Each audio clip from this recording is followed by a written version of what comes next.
Pada sesi terdahulu, kita sudah mulai mempelajari tentang data ketenaga kerjaan Indonesia. Yang kita mulai dari ada yang disebut penduduk usia kerja, yaitu yang 15 tahun ke atas, dan mereka yang angkatan kerja. Yang angkatan kerja 139,85 juta orang per Agustus 2023. Kenapa bulan Februari dan Agustus? Karena bulan itulah BPS melakukan survei yang disebut Sakernas. Diumumkannya 2 bulan kemudian.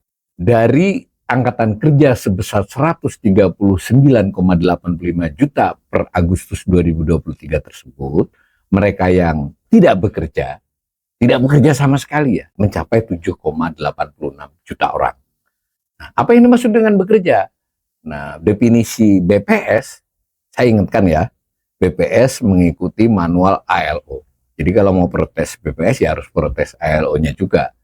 Nah, definisinya bekerja itu adalah melakukan kegiatan ekonomi dengan maksud memperoleh, berarti memperoleh untuk dirinya sendiri ya, atau membantu memperoleh pendapatan atau keuntungan untuk orang lain. Jadi mau untuk dirinya ataupun untuk orang lain itu disebut bekerja dengan batasan waktu 1 jam dalam seminggu yang lalu.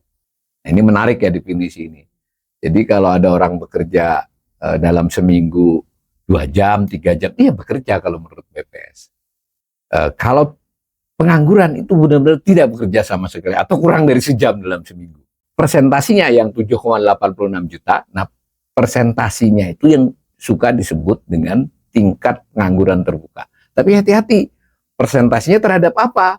7,86 juta orang penganggur tadi.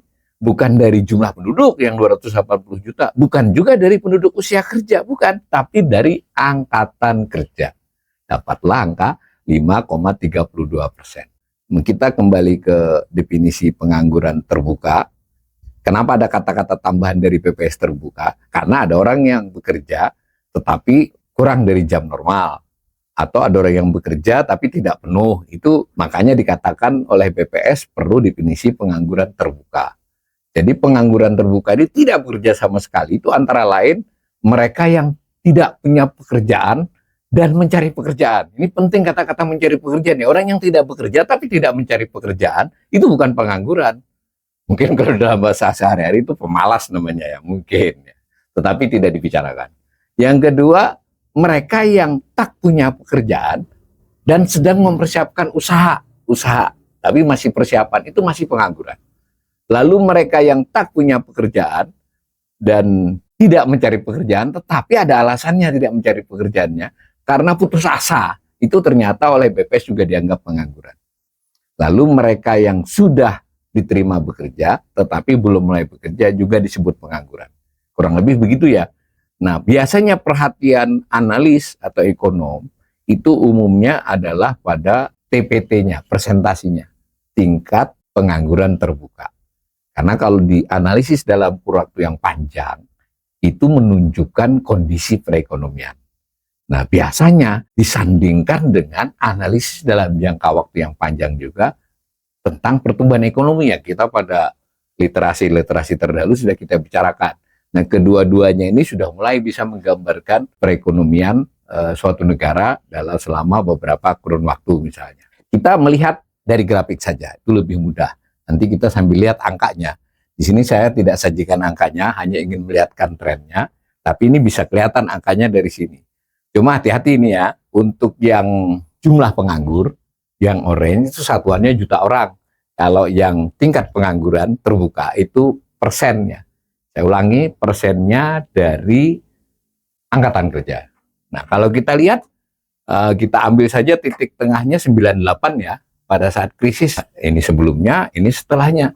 Jadi sebenarnya ekonomi Indonesia di masa lalu itu penganggurannya sedikit, baik jumlah maupun TPT-nya.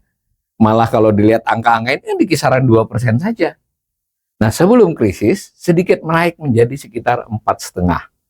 Dan pada saat krisis hanya 5,46% pada tahun 1998. Ketika ekonomi Indonesia dinyatakan mulai pulih dari krisis ekonomi 1998. Itu salah satu ukurannya kan pertumbuhan ekonomi. pertumbuhan ekonomi mulai relatif stabil 4-5 tahun dari 1998. Tahun 2005 itu sudah mulai cukup tinggi.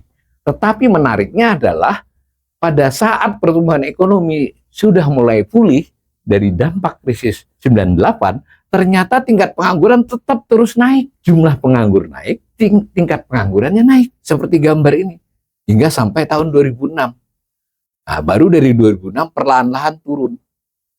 Nah, ini biasanya ada analisis yang lebih dalam tentang hal ini. Mengapa sebuah perekonomian mulai pulih dari resesi, apalagi krisis, tetapi ternyata tidak semudah itu untuk mengembalikan jumlah orang yang bekerja dan prosentasi orang yang bekerja. Saya sebut begitu, kebalikan dari pengangguran. Karena kalau orang bicara tentang pengangguran, itu bisa dari sisi sebelahnya melihat soal orang yang bekerja. Nah, kembali pola serupa terjadi pada saat pandemi. Pada saat pandemi ya, kan jumlah penganggur langsung melonjak nih. 2019, maaf saya beritahu dulu, kita kan punya data Februari dan Agustus. Untuk grafik ini saya pakai Agustus. Bukan suka-suka pemilihan itu, pemilihannya karena bulan Agustus itu sampelnya lebih banyak sakernasnya, 300.000. Jadi lebih presisi lah dibandingkan Februari. Agustus 2019, ya kan, sebelum COVID, lalu Agustus 2020 setelah COVID, di mana jumlah penganggur melonjak, tingkat pengangguran pun melonjak. Kita sudah merasakan bahwa banyak informasi COVID COVID-nya sudah reda setelah setahun setengah 2 tahun, ekonominya sudah mulai dianggap mulai pulih dalam 2 tahun terakhir. Tetapi ternyata penurunan jumlah orang yang menganggur maupun jumlah TPT belum kembali seperti pra-pandemi.